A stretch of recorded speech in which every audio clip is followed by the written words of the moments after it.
الحمد للہ رب العالمین۔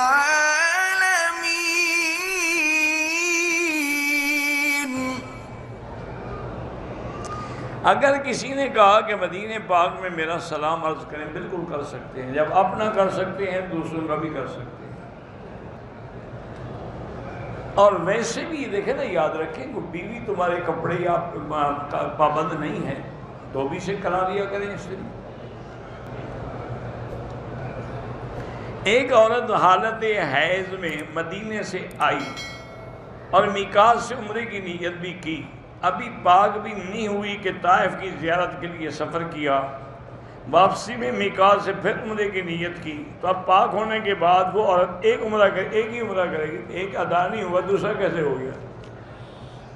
ثاقب رضا مصطفی کہتا ہے کہ یزید نے مدینے میں 700 صحابہ کو شہید کیا، 10,000 تابعین کو قتل کیا، یہ ساتھ تھا اس کے، یہ گنتا رہا۔ ٹھیک ہے، اس نے کوئی زیادتی کی، لیکن یہ تو غلط ہے کہ اس نے 10,000 تابعین کو شہید کیا ہے۔ یزید نے مکے میں بیٹھ کے شراب پی، یہ کون کہتا ہے کہ آپ ساتھ تھے اس کے؟ سب جھوٹی باتیں جو شیعہ نے گھڑی ہیں، جن میں کوئی حقیقت نہیں۔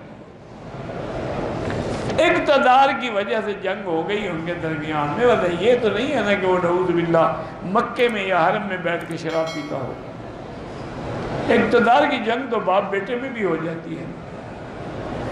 اسی لیے آپ دیکھیں نا، حضرت معاویہ اور حضرت علی کا جھگڑا تھا اسی قصاص عثمان پہ، تو ان دنوں روم کے بادشاہ کے دل میں خیال آ گیا کہ حضرت علی ہیں کوفے میں اور مدینے میں، اور حضرت معاویہ ہیں شام میں، یہ دونوں آپس میں لڑ رہے ہیں، ہمارے لیے بہتر موقع ہے کہ ہم مدینے پہ حملہ کر کے قبضہ کر لیں۔ جب مدینے پر ہمارا قبضہ ہو جائے گا تو گویا کہ حکومت تو پھر ہماری ہو گئی نا۔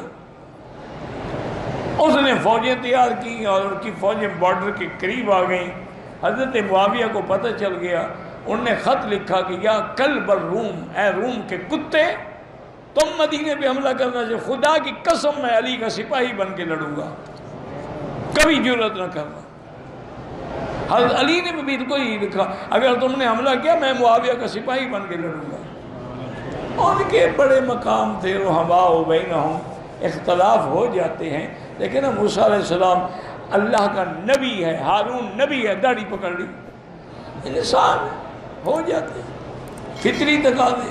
پھر خود اللہ سے معافی مانگے، اللہ تغفر لی واخی، یا اللہ اگر آپ نے مجھے اور میرے بھائی کو معاف نہ کیا تو پھر ہم کہاں جائیں گے؟